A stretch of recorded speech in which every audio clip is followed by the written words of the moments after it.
Good morning students. आज हम लोग डिमांड पढ़ेंगे। तो यह इकोनॉमिक्स का एक बहुत ही वाइटल चैप्टर है जिसे हमें समझना बहुत ज़्यादा ज़रूरी है। तो मांग किसी वस्तु की वह मात्रा है जो किसी निश्चित समय पर, ध्यान रखिएगा, निश्चित समय पर निश्चित कीमत पर खरीदी जा सकती है। मांग के कुछ तत्व भी होते हैं। मांग के तत्व, तो सबसे पहले मांग के तत्वों में कुछ महत्वपूर्ण पॉइंट्स आएंगे, जैसे कि प्रभावपूर्ण इच्छा। प्रभावपूर्ण इच्छा, देखिए, जब भी हम किसी वस्तु को खरीदते हैं तो उसके लिए हमारे अंदर में एक प्रभावपूर्ण इच्छा होती है।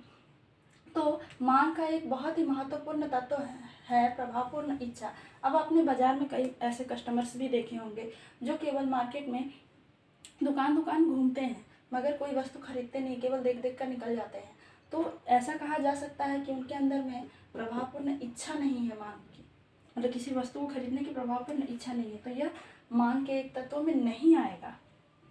अगर किसी वस्तु को खरीदने की प्रभावपूर्ण इच्छा हमारे अंदर में हो तभी वो मांग कहलाएगा। दूसरा, आय। अब देखिए, मान लेते हैं कि हमारे अंदर में किसी वस्तु को खरीदने की इच्छा है मगर उसके लिए हमारे पास में आय नहीं है उतनी। मान लेते हैं कि हमें एक आईफोन खरीदने की इच्छा है लेकिन हमारे पास उतना आय नहीं है तो हम नहीं खरीद पाएंगे। तो यह मांग का एक बहुत ही महत्वपूर्ण तत्व है आय। उसके बाद है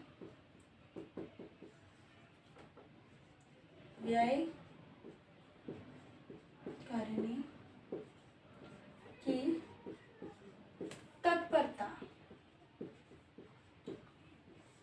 मान लेते हैं कि हमें किसी वस्तु को खरीदने की प्रभावपूर्ण इच्छा भी है, हमारे पास आय भी है, लेकिन हमारे अंदर में उस आय को व्यय करने की तत्परता नहीं है, तब यह मतलब एक प्रभावपूर्ण मांग नहीं कहलाएगा। तो एक मांग का महत्वपूर्ण तत्व आय को व्यय करने की तत्परता भी होती है। उसके बाद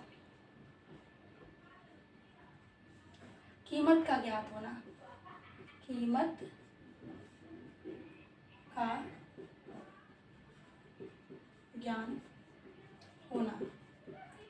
अब मान लेते हैं कि हमें किसी वस्तु को खरीदने की बहुत ही ज़्यादा इच्छा है, हमारे पास आय भी है, हमें व्यय करने की तत्परता भी है, मगर मान लेते हैं कि उस वस्तु की कीमत हमारे आय से बहुत ज़्यादा है, तब यह प्रभावपूर्ण इच्छा नहीं, मतलब यह मांग नहीं कहलाएगी, यह मांग नहीं कहलाएगा।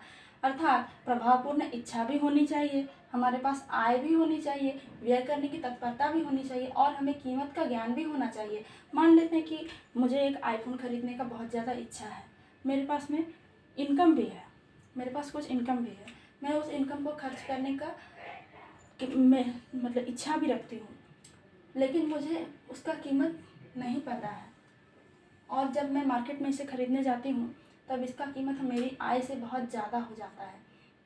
तो ऐसी अवस्था में क्या होगा, हम उस वस्तु को नहीं खरीद पाएंगे।